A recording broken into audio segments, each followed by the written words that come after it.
I'm sorry, Nebraska fans. You're just going to have to listen to the idea that Matt Rhule could be Penn State's head coach. You are Locked On College Football with Spencer McLaughlin, your daily podcast on all things college football. Part of the Locked On Podcast Network, your team every day.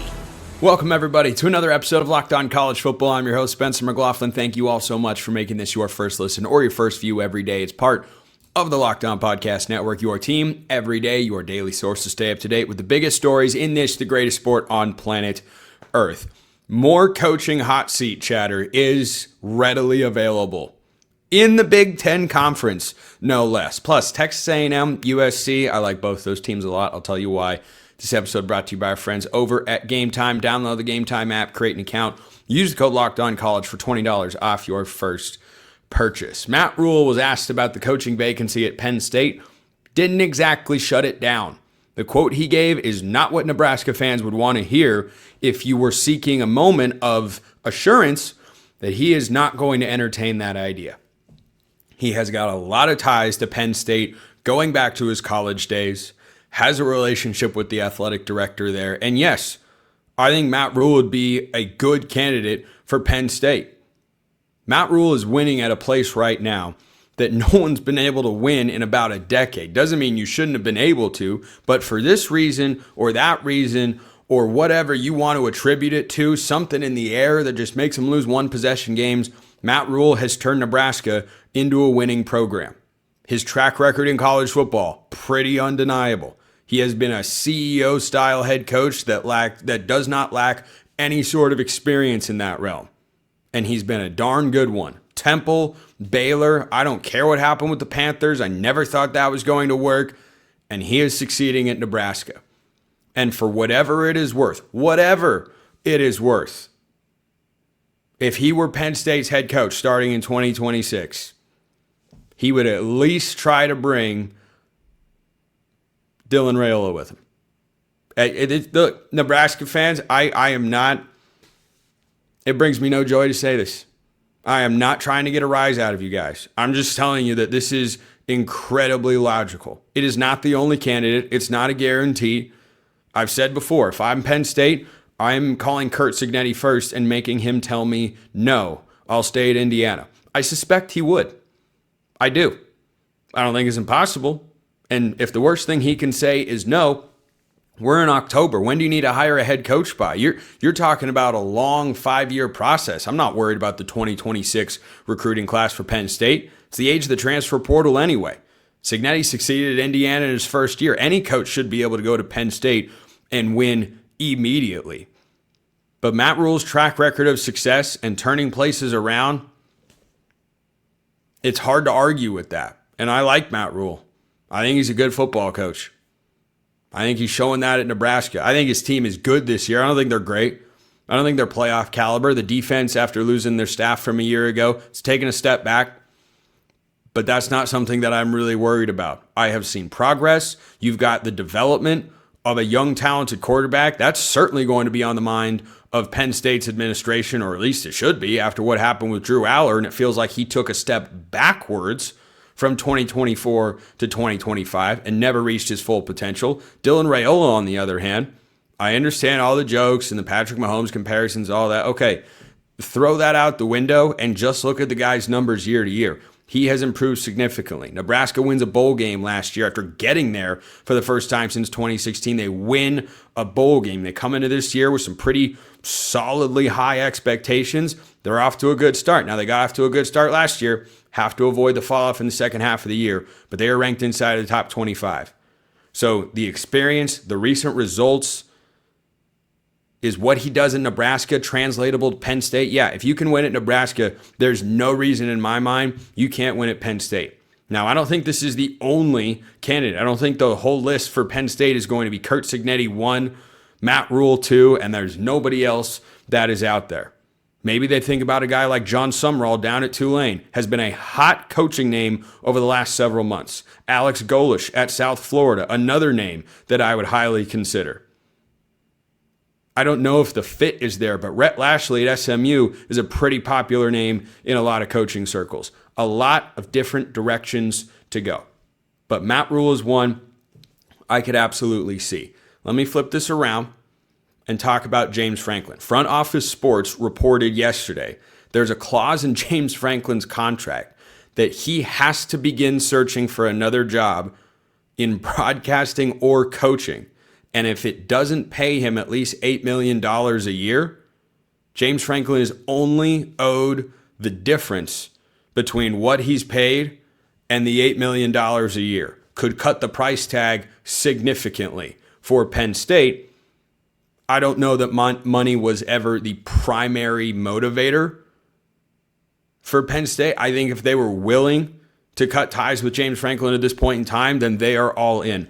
But one thing to keep in mind with this coaching search and why I think it could go on for a very long time, when you cut ties with a coach like James Franklin that has had as much success as he has had, for all his faults, you cannot deny the dude has won a lot of football games and took over a program in a very turbulent time and did one heck of a job for a while.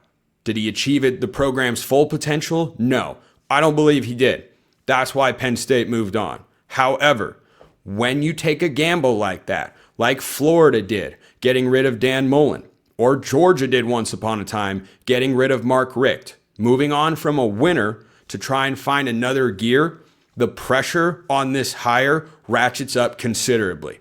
Now, I had that take and that thought when I came on this show and tweeted out when Franklin lost to Northwestern, you've got to move on from him. But this move cannot be one that Penn State gets anywhere in the neighborhood of wrong. Texas A&M could have continued being a winning program with Jimbo Fisher, but they knew there's another gear. There's another level. They've got Mike Elko, and that guy's doing a heck of a job.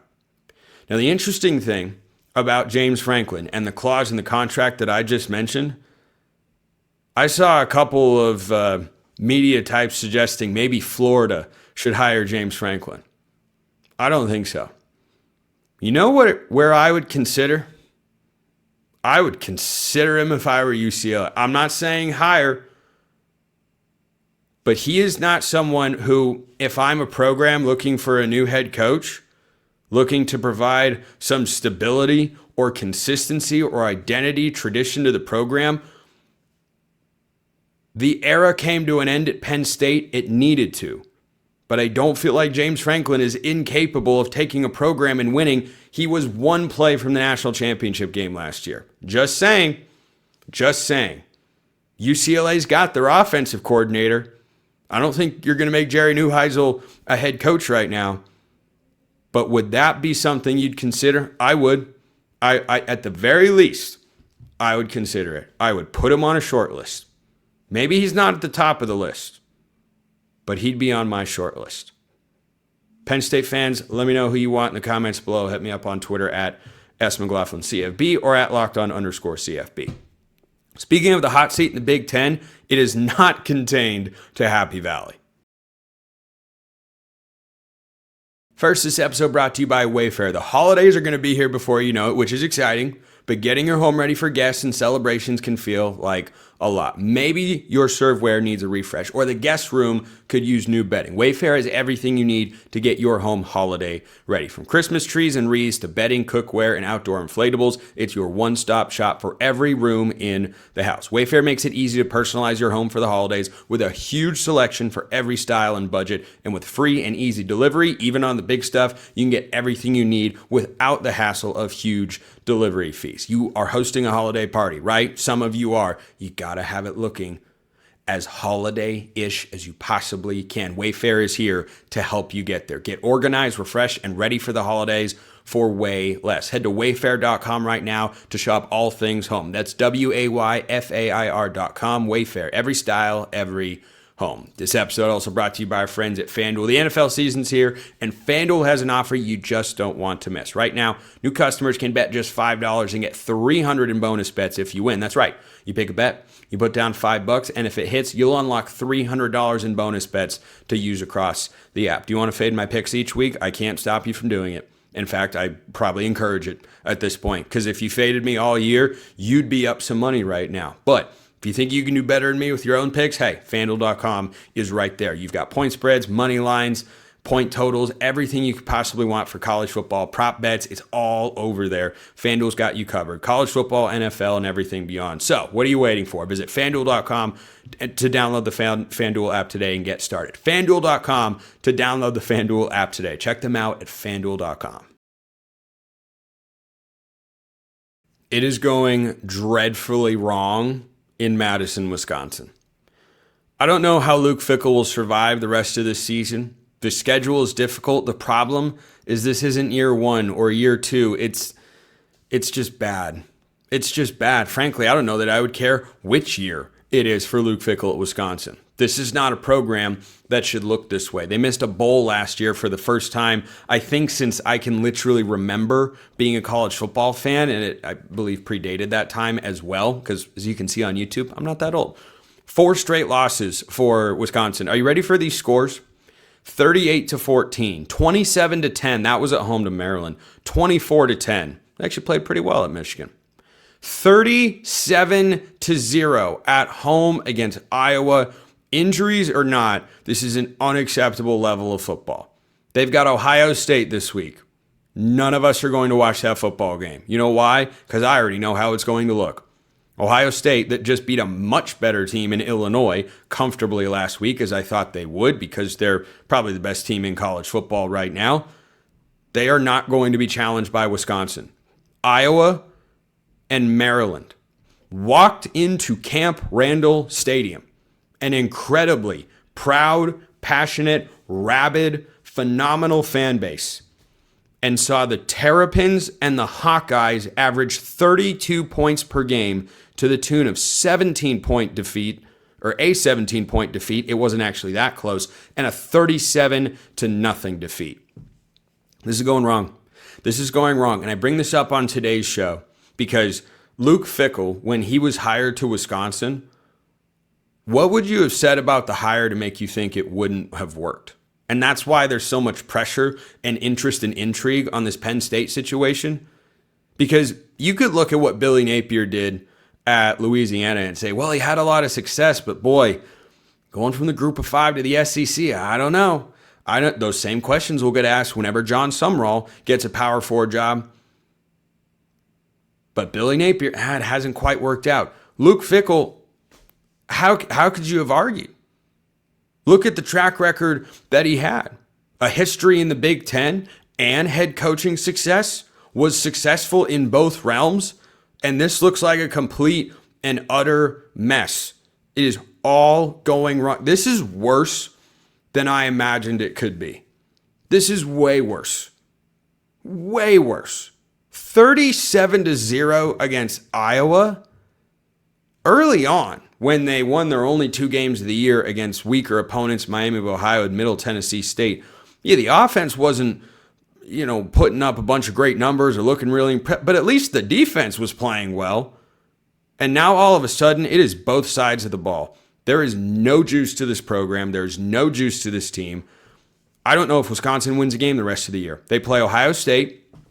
I don't care if that game's at home. Ohio State is going to beat them comfortably. They go at Oregon, who's probably ticked off after Indiana just beat them at Autzen Stadium. Good luck with that. Then they play Washington, who, if they beat Michigan this week, will be inside my top 25. They're like one of those teams that in my top 25, which you can check out on Twitter at @LockedOn_CFB, that is right there on the cusp of being a top 25 team, off to a good start. At least you get them at home. You don't have to go to Husky Stadium. Not that that really matters at all. At Indiana, host Illinois, at Minnesota. They are going to be pretty sizable underdogs in all of those games. Maybe they will win one. But this is trending towards one of the worst seasons in Wisconsin football history. Let me just really quick pull up Wisconsin's football seasons this century. Here's how many games they've won. We'll go since I was born in 1997. Here's how many games they won. 8, 11, 9, 5, 8, 7, 9, 10, 12, 9, 7, 10, 11, 11, 8, 9, 11, 10, 11, 13, 8, 10, 4 and 3 in the COVID year, 9, 7, 7, 5, and now we're headed for their fewest wins since the 1990 season in all likelihood when they won just one game. They're sitting at 2. I don't know where they're going to go. So this is going to continue to be one of the crazier coaching carousel cycles that we have seen, because you've got the Penn State job open. You've got the Oregon State job open at the moment.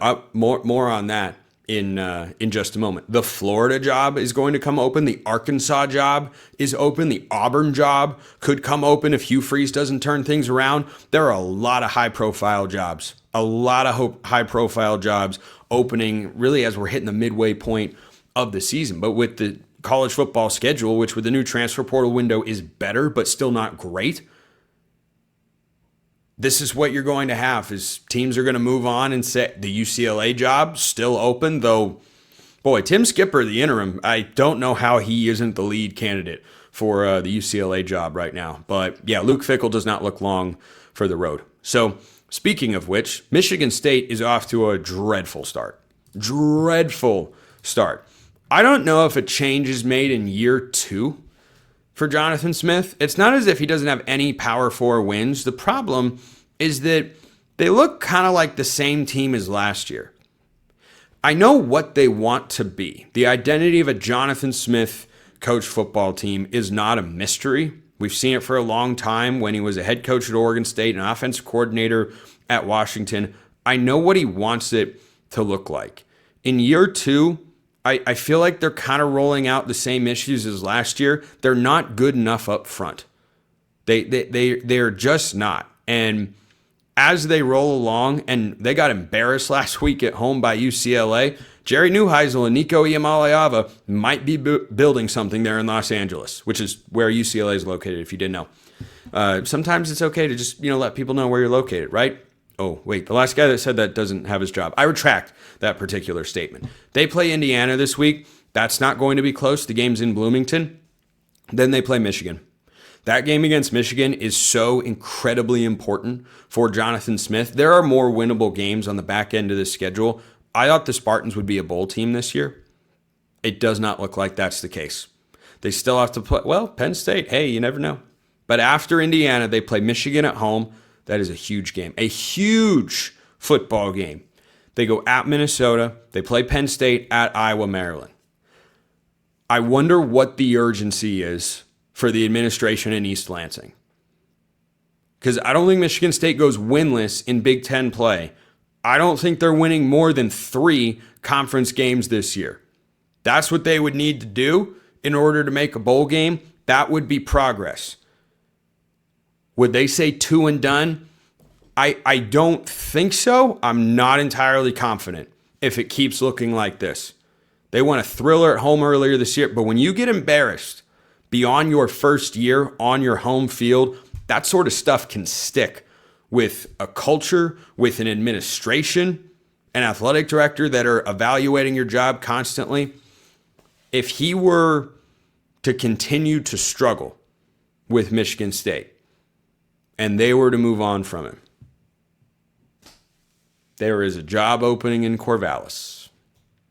I don't know that Oregon State fans would welcome him back with open arms, but if you don't think his name would pop up, just keep an eye. Just keep an eye, because I don't think Oregon State's going to be in a major hurry either.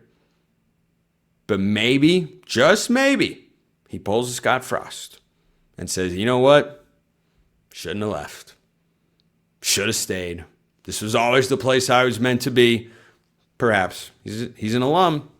He's an alum, but he also gave away some of his Oregon State gear to the local Goodwill. It didn't go over very well with Beaver fans. But yeah, Luke Fickell will be out by the end of this year. Jonathan Smith, he needs to win that game against Michigan. He really does. I don't know that he will, but at home, if you can get a rivalry win, that will lower the temperature on your seat. But if they don't win that game, they'll be 0-5 in Big Ten play. That's what Tom Haverford of Parks and Rec might call an oh no. Can't have that. Can't have that. Texas A&M and USC, man, I like these football teams. First, this episode brought to you by Game Time. College football is back. I'm stoked about it. The tailgates, the rivalries. We've got the Holy War this week. The energy in the stands, there's just nothing like it. But let's be real. Actually getting tickets can feel like more of a battle than the game itself. Endless queues, hidden fees, prices jumping at checkout. That's why I use Game Time, the app that gives the advantage back to fans. It's the easiest way to score last-minute tickets at the best prices with no surprise fees.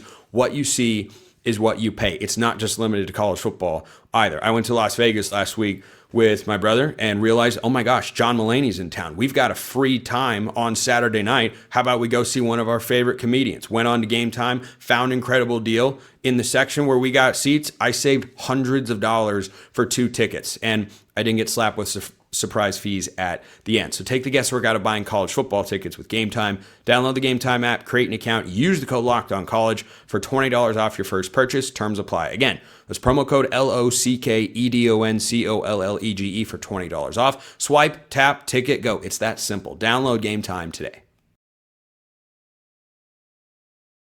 I'm struggling to come up with a world where Texas A&M doesn't wind up in the playoff. With a win at Notre Dame and the way their SEC schedule shapes up, I don't think they're going undefeated. I don't think Texas A&M is untouchable, unbeatable. I'd like to see Marcel Reed become a more consistent passer for the Aggies' sake, and if he does, then Texas A&M is not just a playoff contender, they're a national championship contender. They are suffering from the same thing Indiana routinely suffers from: helmet bias. You look at Texas A&M and you have a distinct vision in your mind of what that program is, because it's always been one that can't get over the hump. They haven't been incredibly relevant since Johnny Manziel. Yeah, this team just isn't like that. They really aren't. So they beat Auburn in a slugfest a few weeks ago. The story that I hear a lot with Texas A&M is the correct one, and that's that they can win in a lot of different ways. They win a shootout with Notre Dame. They beat Mississippi State, who's a solid team, by the way, soundly on their home field. They beat Florida.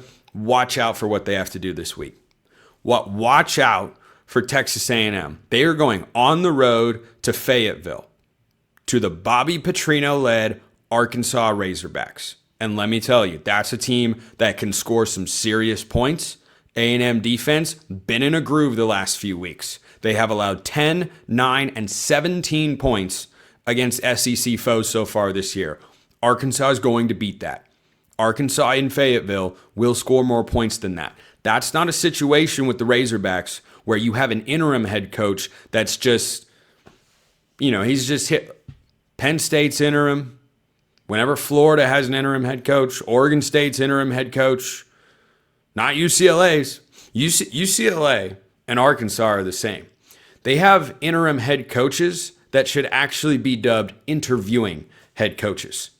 There once was a man, there still is, named Jake Dickert, who was at Washington State as the defensive coordinator, took over as the interim after Nick Rolovich was let go for off-the-field matters.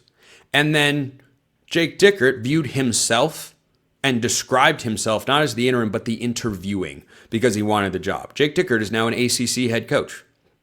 Bobby Petrino has those same sorts of aspirations. I wonder if Tim Skipper doesn't have the same down at UCLA. Pretty hard to argue with what those two have done so far. Now, Arkansas did not win last week, but they went to Knoxville and gave Tennessee all they can handle. That's a top 10 team in my top 25, the Tennessee Volunteers. Do I think they're a national championship contender? Maybe not. Are they a darn good football team? Yeah. Yeah, they are. They've got talent. Aguilar's playing well enough. They are well coached. Arkansas is dangerous. I will not frown or just toss aside Texas A&M if they go and cover what, according to our friends at FanDuel, is a 7.5 point spread this week on the road at Arkansas. I will not, because Arkansas has got a coach that is highly motivated. He's not going through the motions. He's not Frank Reich at Stanford, who's just there for a year while they go and find an actual head coach. No, he is trying to prove, I'm the right guy for the job. Arkansas beating Texas A&M on their home field, boy, I tell you, that'd be a heck of a statement to the administration for Arkansas to say, I'm the right guy for this job. So Mike Elko and company have to be on guard this week.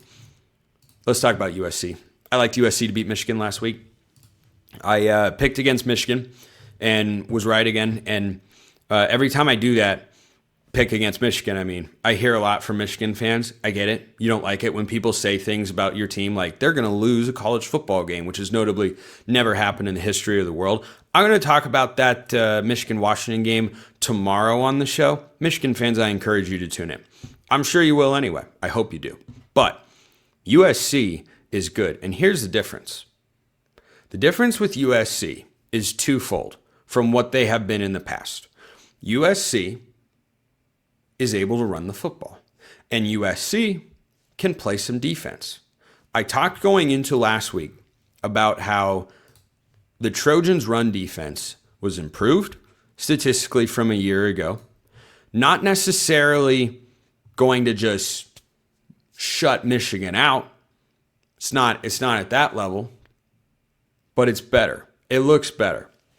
Michigan runs for, and Justice Haynes left with an injury. Hope he's okay. He's been awesome to watch this year.